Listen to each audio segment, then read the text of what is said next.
आज हम चर्चा करेंगे भारतीय साक्ष्य अधिनियम के अंतर्गत रायों की सुसंगति के बारे में, एविडेंस ऑफ ओपिनियंस के बारे में।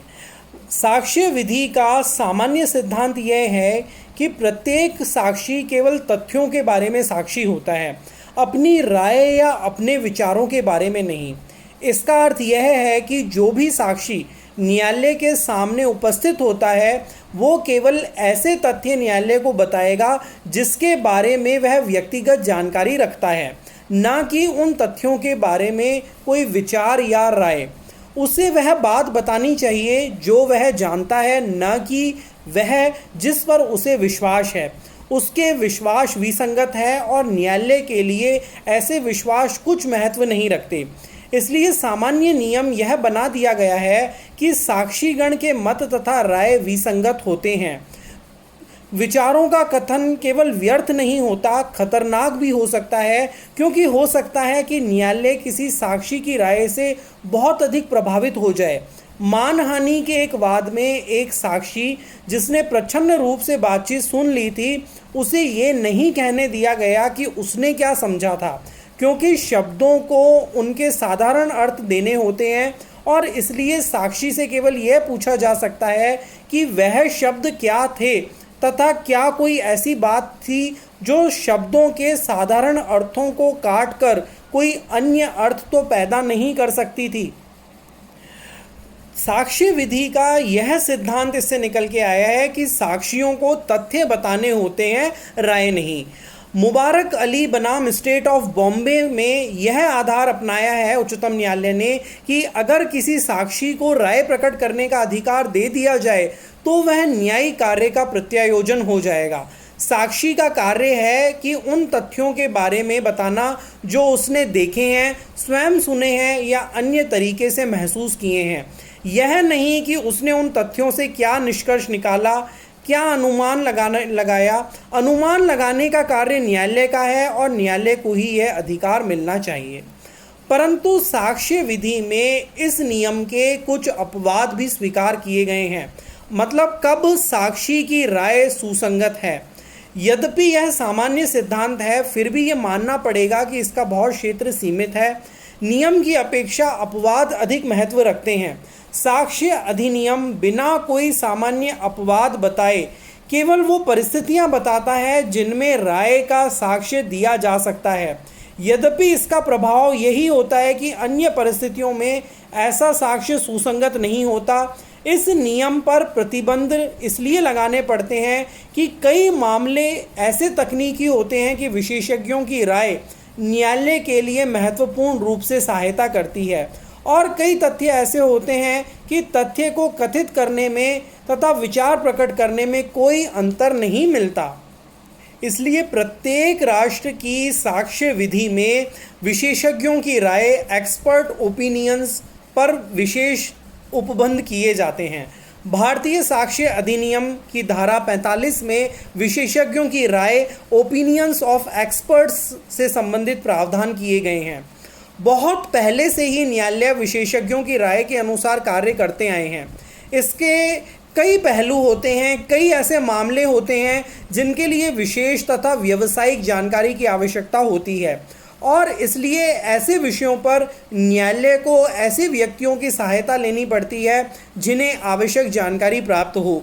जब न्यायालय को किसी पोत के डूबने की या किसी वायुयान के गिरने के कारण की जानकारी प्राप्त करनी है, क्योंकि ऐसी दुर्घटना तकनीकी कारणों से ही हो सकती है, तो न्यायालय विशेषज्ञों की सहायता ले सकते हैं, क्योंकि विशेषज्ञ दुर्घटना के कारण के बारे में सही अनुमान लगा सकते हैं। इस विषय पर इंग्लिश विधि का फोलोक्स बनाम चड का मामला उल्लेखनीय है। इस मामले में एक चारागाह को सागर के पानी से बचाने के लिए एक बांध बनाया गया। प्रश्न यह उठा कि क्या इस बांध के कारण सात के पत्तन का पानी रुक गया था जिससे वह नष्ट हो गया। एक सुप्रसिद्ध इंजीनियर को इस विषय पर विचार प्रकट करने दिया गया। लॉर्ड मैनफील्ड सीजे ने निर्णय के दौरान कहा कि श्री स्मोटन जो इंजीनियर थे को बुलाया गया है। ये आपत्ति प्रकट की गई है कि श्री स्मोटन तथ्यों के बारे में नहीं बोलेंगे बल्कि अपने विचार प्रकट करेंगे। उनकी राय ऐसे तथ्यों पर आधारित है जिनके बारे में कोई विवाद नहीं है, अर्थात हवा तथा सागर की लहरों की दिशा, तट की दिशा और बालू का खिसकना। यह सब तथ्यों से जो विचार उन्होंने अपनाया वे ये है कि वैज्ञानिक दृष्टि से ये कहा जा सकता है कि बांध से ऐसा मामूली नुकसान हो सकता है जो पत्तन से हुआ है, परंतु इस सीमा तक नहीं। स्मोटन यह जानते हैं कि पत्तन कैसे बनाए जाते हैं। इसी प्रकार पोत के डूब जाने के कारण की गई जांच में पोत बनाने वालों की राय ग्राह्य की गई। जिन विषयों पर प्राय विशेषज्ञों का साक्ष्य लिया जाता है उनमें मृत्यु का कारण, पागलपन, जहर के प्रभाव, कला के कामों की असलियत, वस्तुओं के मूल्य, हस्तलेख की पहचान, पोत का सही नौ परिवहन, व्यापारिक शब्दों के अर्थ, विदेशी विधि आदि सम्मिलित होते हैं। जो साक्षी ऐसे विषय पर बोलने की क्षमता रखता है उसे विशेषज्ञ कहते हैं। भारतीय साक्ष्य अधिनियम 1872 की धारा 45 विशेषज्ञों के साक्ष्य को सुसंगत बनाती है तथा उनके साक्ष्य के लाभ पर प्रकाश डालती है। धारा 45 में विशेषज्ञों की राय, जबकि न्यायालय को किसी विदेशी विधि की, विज्ञान की या कला की किसी बात पर या हस्तलेख या अंगुली चिन्हों की अनन्यता के बारे में राय बनानी हो, तब उस बात पर ऐसी विदेशी विधि, विज्ञान या कला या हस्तलेख या अंगुली चिन्हों की अनन्यता विषयक प्रश्नों में विशेष कुशल व्यक्तियों की राय सुसंगत है। ऐसे व्यक्ति विशेषज्ञ कहलाते हैं। इस धारा के साथ 3 दृष्टांत दिए गए हैं। दृष्टांत क कहता है कि प्रश्न यह है कि क्या ए की मृत्यु विष के द्वारा कारित हुई।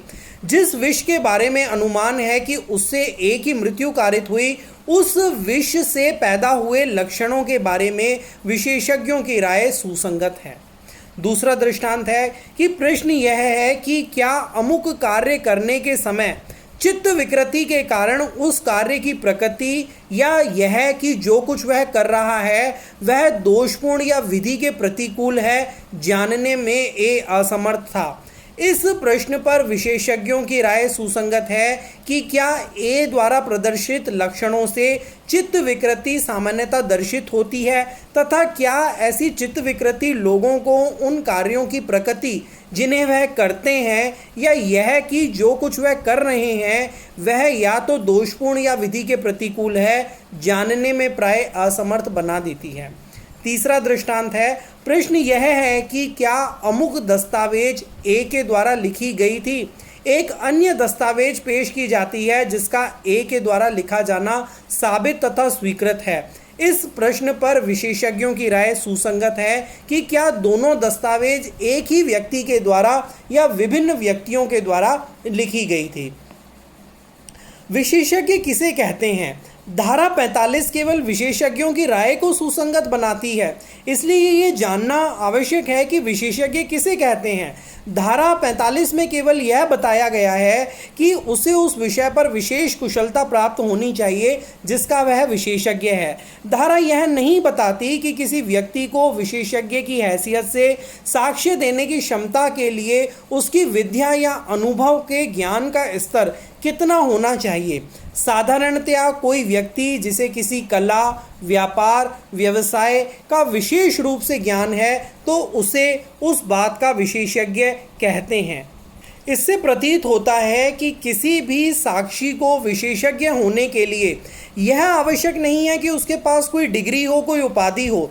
मैसूर उच्च न्यायालय के अब्दुल रहमान बनाम स्टेट ऑफ मैसूर का निर्णय एक महत्वपूर्ण दृष्टांत है, क्योंकि इसमें सोने की शुद्धता के प्रश्न पर एक साधारण सुनार की राय एक्सेप्ट की गई, यद्यपि उसके पास पुराने अनुभव को छोड़कर कोई अन्य उपाधि उस विषय पर नहीं थी। यह भी प्रतिपादित हुआ है कि किसी सड़क पर होने वाली दुर्घटना का कारण जानने के लिए यातायात पुलिस ऑफिसर को विशेषज्ञ माना जा सकता है। एक वाहन चालक ने खतरनाक तरीके से गाड़ी चलाकर मृत्यु कारित करने के अपराध की सजा पाई। कोई मौके का गवाह नहीं था और न ही चालक को दुर्घटना की याददाश्त थी। अभियोजन की ओर से एक ट्रैफिक सिपाही को पेश किया गया। उसे दुर्घटनाओं की जांच, उसकी तफ्तीश तथा कारण के बारे में बहुत लंबा अनुभव था। न्यायालय ने ऐसे साक्ष्य को विशेषज्ञ क्षेत्र में रखा। उच्चतम न्यायालय ने गूंगे और बहरों के स्कूल के प्रिंसिपल को विशेषज्ञ की श्रेणी में रखा और उसके प्रमाण को ग्राह्य किया। जिन विषयों पर विशेषज्ञ राय देने के लिए सक्षम समझे जाते हैं वो धारा 45 में ही बता दिए गए हैं, जिनमें विदेशी विधि, विज्ञान की बातें, कला की बातें और हस्तलेख या अंगुली चिन्हों की पहचान। विदेशी विधि ऐसी विधि को कहते हैं जो भारत में प्रवर्तित ना हो। एक देश के न्यायालय किसी अन्य देश की विधि के बारे में सही जानकारी रखने में अक्षम हो सकते हैं और इस प्रकार जब भी विदेशी विधि का कोई प्रश्न न्यायालय के सामने हो तो वो ऐसे व्यक्ति की राय ले सकते हैं जो उस विधि के विशेषज्ञ हों। दूसरा और तीसरा, विज्ञान तथा कला की बातें। विज्ञान तथा कला की बातों पर विशेषज्ञों की राय धारा 45 के अंतर्गत सुसंगत होती है। विज्ञान तथा कला शब्दों को किसी तकनीकी अर्थ में नहीं लेना चाहिए, बल्कि इनमें वे सभी विषय सम्मिलित समझे जाने चाहिए जिनकी जानकारी के लिए विशेष ज्ञान, कौशल, अनुभव या अध्ययन की आवश्यकता होती है या जो किसी साधारण व्यक्ति की समझ से परे हो सकते हैं। हस्तलेख या अंगुली चिन्हों की पहचान, identity of handwriting end of finger impressions. जब न्यायालय को किसी व्यक्ति के हस्तलेख या अंगुली चिन्हों की जांच करनी हो तो न्यायालय ऐसे व्यक्ति की राय ले सकता है जो इस विषय पर जानकारी रखते हों। उपाधि रखने वाले व्यक्ति के अतिरिक्त ऐसे व्यक्ति की राय भी ली जा सकती है जो किसी भी तरह से विषय से परिचित रहा हो। जब दो विशेषज्ञों के द्वारा भिन्न भिन्न राय दी गई थी तो उच्चतम न्यायालय के द्वारा उस विशेषज्ञ की राय मानी गई जिसने अत्यंत प्रबल एवं अकाट्य कारणों के आधार पर यह प्रमाणित किया कि दस्तावेज जाली थे। वह विशेषज्ञ बहुत ही योग्य एवं अनुभवी था, जबकि दूसरे विशेषज्ञ का तर्क अकाट्य नहीं था। बलविंदर कौर बनाम बाबा सिंह के मामले में। आलमगीर बनाम स्टेट एनसीटी ऑफ दिल्ली। जब अतिथि गृह के एक कमरे में एक औरत की मृत्यु हो गई और पुलिस को कागज के 2 टुकड़े मिले और हस्तलिपिकीय विशेषज्ञ के अनुसार कागज पर की हस्तलिपि मृतका के पति अभियुक्त की थी, तब उच्चतम न्यायालय ने कहा कि विशेषज्ञ की राय पर तभी निर्भर किया जा सकता है जब किसी अन्य साक्ष्य के द्वारा उसका समर्थन हो रहा हो और इस प्रकार परिस्थितिकीय साक्ष्य की पुष्टि हो रही हो। अब प्रश्न यह उठता है कि विशेषज्ञों की रायों का मूल्य क्या है, वैल्यू ऑफ एक्सपर्ट ओपिनियंस क्या है। विशेषज्ञों के रायों की सुसंगति तथा उसका मूल्य 2 भिन्न प्रश्न हैं। अधिनियम में केवल सुसंगति के बारे में बताया गया है, मूल्य के बारे में कुछ भी नहीं बताया गया है। उस साक्ष्य के मूल्य कई बातों को ध्यान में रखते हुए देखना पड़ता है। एक तो यह है कि विशेषज्ञ से भी गलती हो सकती है तथा वह जानबूझकर भी झूठ बोल सकता है। ऐसे में न्यायालय को चाहिए कि विशेषज्ञ से उसके विचार के कारण मांगे और फिर यह देखे कि उसकी राय संतोषजनक है या नहीं। न्यायालय अपनी राय विशेषज्ञों की राय पर नहीं छोड़ सकते। जो कहानी आंखों से देखने वाले गवाह ने बताई है उसका विशेषज्ञों की राय से समर्थन हो सकता है। न्यायमूर्ति A.K. सरकार ने एक मामले में नागिंदू बाला बनाम सुनील चंद्र के मामले में कहा है, ये याद रखना चाहिए कि अगर आप चश्मदीद गवाह की बात पर यकीन करते हैं तो डॉक्टरी साक्ष्य से उसके समर्थन का कोई प्रश्न ही नहीं उठता। अगर आप ऐसे गवाह की बात बिल्कुल नहीं मानते तो डॉक्टरी गवाही भी बेकार हो जाती है। इससे स्पष्ट होता है कि डॉक्टरी गवाही निश्चायक नहीं हो सकती। जब चश्मदीद गवाह तथा डॉक्टरी परिसाक्ष्य में कोई विरोध हो तो न्यायालय को वह साक्ष्य मानना चाहिए जो अधिक विश्वसनीय लगे। जहां आंखों देखे गवाहों ने बताया कि मृतक के सिर पर केवल एक लाठी पड़ी थी, परंतु डॉक्टरी परिसाक्ष्य यह था कि 4 चोटें लगी थी। न्यायालय ने डॉक्टरी गवाही को सही माना और यह निष्कर्ष निकाला कि गवाहों ने वाकया नहीं देखा होगा। उच्चतम न्यायालय ने भी यह कहा है कि ये देखना चाहिए कि गवाहों के बयान डॉक्टरी गवाही से मिलते हैं या नहीं तो अभियुक्त को इस बात का लाभ मिलना चाहिए या नहीं। तकनीकी साक्ष्य का मूल्य भी परिस्थितियों पर निर्भर करता है। ऐसा कोई नियम नहीं है कि किसी विशेषज्ञ की अंगुली चिन्हों के बारे में राय को न्यायालय सही ना माने। परंतु उसकी राय को आंख मूंदकर स्वीकार नहीं कर लेना चाहिए। यही प्रकार अन्य प्रकार के बातों के बारे में भी सही है। राम नारायण बनाम स्टेट ऑफ उत्तर प्रदेश में उच्चतम न्यायालय ने विशेषज्ञ की इस राय के आधार पर व्यापरण के लिए दोष सिद्धि सही मानी कि जिस पत्र के द्वारा मुक्तिधन मांगा गया था वो अभियुक्त के हस्तलेख में था। न्यायमूर्ति ने स्वयं अभियुक्त के अन्य हस्तलेख से पत्र की तुलना की और कहा कि इससे अधिक पुष्टि की आवश्यकता नहीं थी। कितनी दूर से गोलियां चलाई गई, इस बात पर उच्चतम न्यायालय ने बैलिस्टिक विशेषज्ञ की राय को डॉक्टरी साक्ष्य के मुकाबले अधिक महत्व दिया। उच्चतम न्यायालय ने यह भी कहा है कि प्रत्यक्ष साक्ष्य को डॉक्टरी साक्ष्य के मुकाबले अधिक महत्व मिलना चाहिए, विशेषकर जब डॉक्टरी साक्ष्य दो पहलू पेश कर रहा हो। चूंकि विशेषज्ञ सह अपराधी नहीं होता और इसलिए उसकी परिसाक्ष्य को उतना कमजोर नहीं समझा जा सकता जितना कि सह अपराधी के साक्ष्य को।